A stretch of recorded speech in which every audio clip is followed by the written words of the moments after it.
Morning students, क्या हाल है आप सब।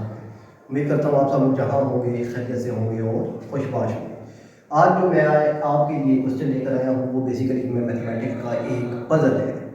तो इस पज़ल को कैसे सॉल्व करना है और इसमें क्या ट्रिक इस्तेमाल हुई है, तो वो सबसे पहले देखेंगे कि पज़ल है क्या। 1 + 2 इक्वल है 6 के, 3 + 4 इक्वल है 14 के, 5 + 6 इक्वल है 22 के, 7 + 8 इक्वल है 30 के और 9 + 10 किसके इक्वल होगा।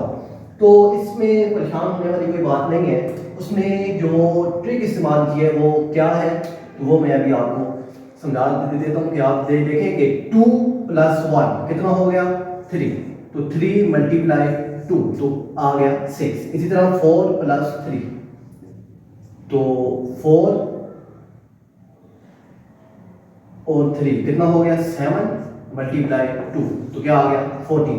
इस तरह 5 + 6 कितना हो गया 11 × 2 और ये आ गया आपके पास 22 के।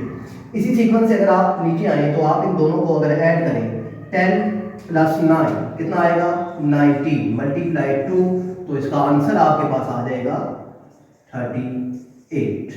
तो इस क्वेश्चन में जस्ट उसने एक छोटी सी ट्रिक इस्तेमाल की है कि दोनों को ऐड करके उसने मल्टीप्लाई 2 कर दिया है। तो इस तरह के मैथमेटिक्स के जो पजल्स होते हैं वो जो कम्पिटिटिव एग्जाम्स होते हैं या जॉब्स के जो इंटरव्यूज होते हैं और एग्जाम्स होते हैं तो उनमें पूछे जाते हैं। तो इनमें परेशान होने की ज़रूरत नहीं होती, बल्कि आपने हल्का सा सोचना होता है तो जवाब आपके सामने आ जाता है। तो उम्मीद है आपको ये वीडियो पसंद आई होगी। मिलते हैं नेक्स्ट वीडियो में, तब तक के लिए अल्लाह हाफिज़।